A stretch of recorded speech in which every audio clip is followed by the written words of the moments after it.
Sometimes it can feel like we are visitors, guests rather than inhabitants in the memories of others. Rare is the soul who can dwell within a realm of their own creation.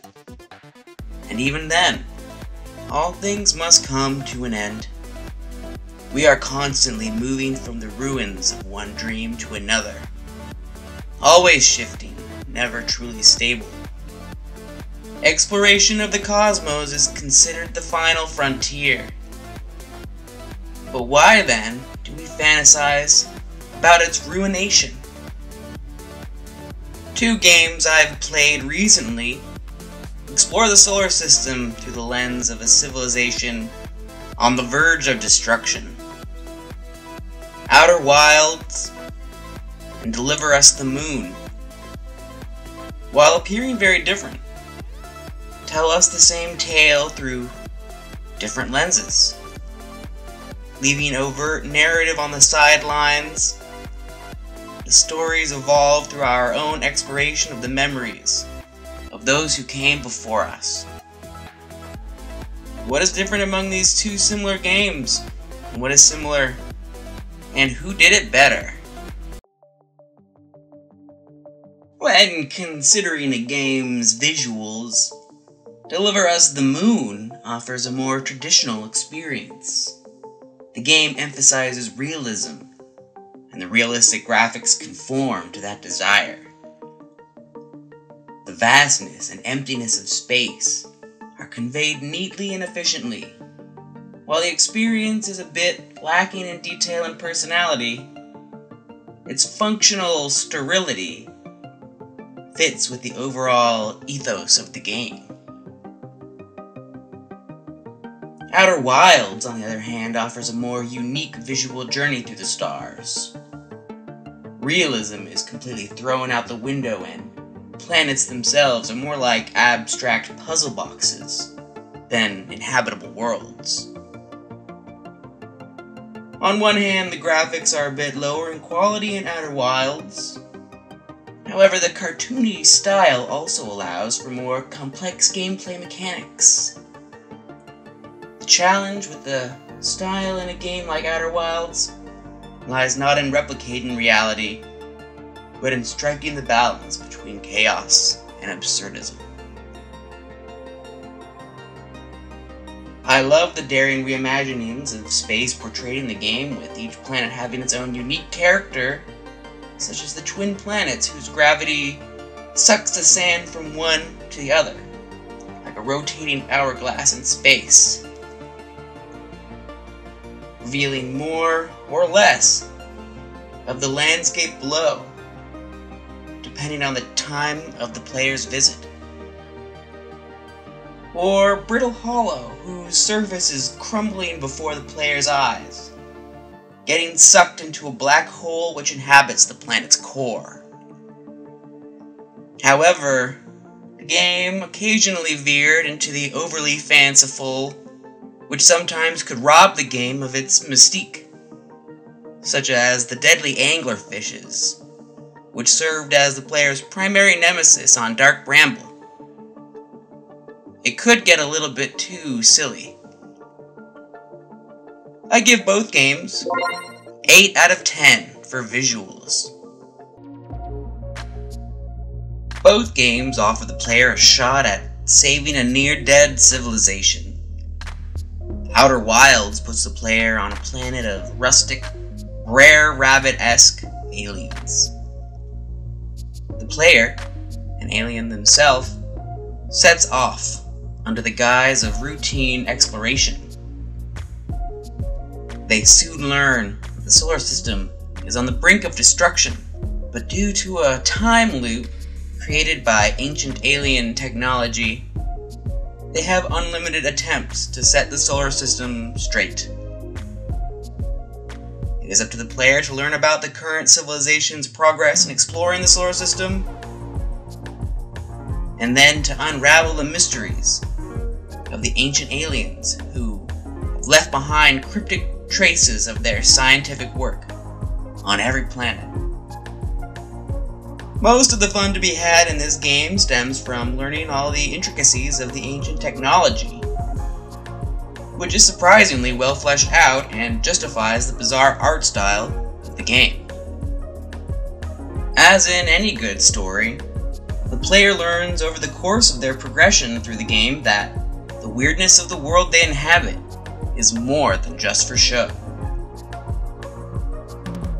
Deliver Us the Moon offers a similar experience, in which the player sets off from a desiccated Earth to explore what happened on the moon base, Earth's last hope for survival. Through the player's journey, they uncover the lore of the world and the drama of the events which left the critical moon base abandoned. Where Deliver Us the Moon really shines is in a dedication to realism. Every place has a function, and many of the player's challenges stem from solving small issues which lead to big problems for the player. While Outer Wilds plays with big ideas, Deliver Us the Moon plays with small ideas that have a big impact. My only complaint with both is that the player never feels fully involved in either story, and acts more as a spectator or facilitator than as a free agent who can make real choices. I give Deliver Us the Moon and Outer Wilds a 7.5 out of 10 and an 8.5 out of 10 for narrative, respectively.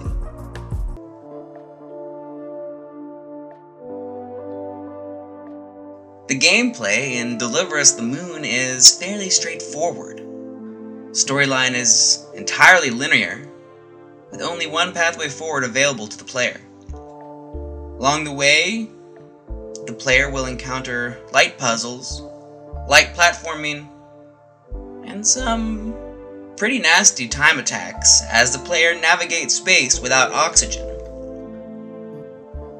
Most of the puzzles are simple area switch activation puzzles with a low to medium level difficulty.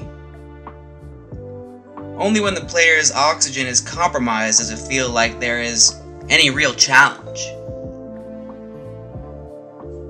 Navigating with the ASC robot is entertaining, and initially blasting off in the rocket, which takes us to the moon station, is an interesting experience, though essentially just requires following the instructions. Outer Wilds is a bit more complex, first with the addition of a time loop mechanic, and second with multiple possible paths to take. The challenge in Outer Wilds stems from exploration and learning to navigate through each of the world's labyrinthine features. Though there are no or few overt puzzles per se, finding your way to each of the destinations requires puzzle-like thinking. And in the end, it is up to the player to decide how to use all of the information they have acquired throughout their journey. Each planet presents unique challenges stemming from their particular physics and conditions. One planet might have the player navigating tunnels, quickly filling with sand, while another might require the player to ride geysers below its liquid surface. I especially liked the quantum mechanics, and only wish they would have explored those more, as a mechanic could easily be the basis for a game on its own. I played the game over several days after contracting COVID. Most of the challenges were reasonably attainable. However, there were a couple which I felt were a little bit too picky. Getting to the quantum moon was annoying because they said to preserve a quantum object it needed an observer, which can be a camera. I attempted to land on the quantum moon using the landing camera on the ship.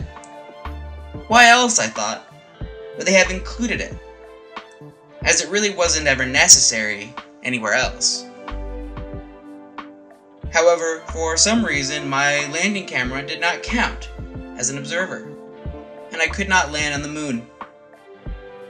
What I was supposed to do was use a probe to take a picture, then land on the moon. I don't think I ever would have done this, as the landing camera already did not work. The other challenge was getting to the Ash Twin Project's core. The roof over the area where the portal should appear is cracked. So if the player simply waits on the portal space, they will get sucked up by the neighboring planet's gravity before the portal activates.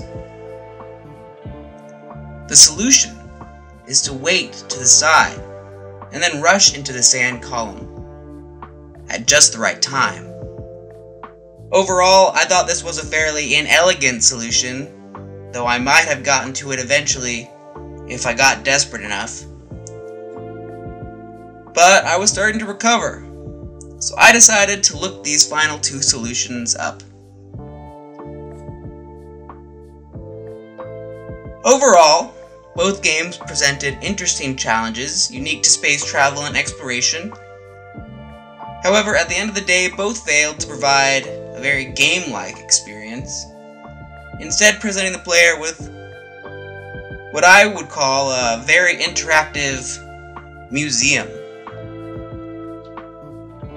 I give Deliver Us the Moon a 7.5, and Outer Wilds an 8.5 in gameplay.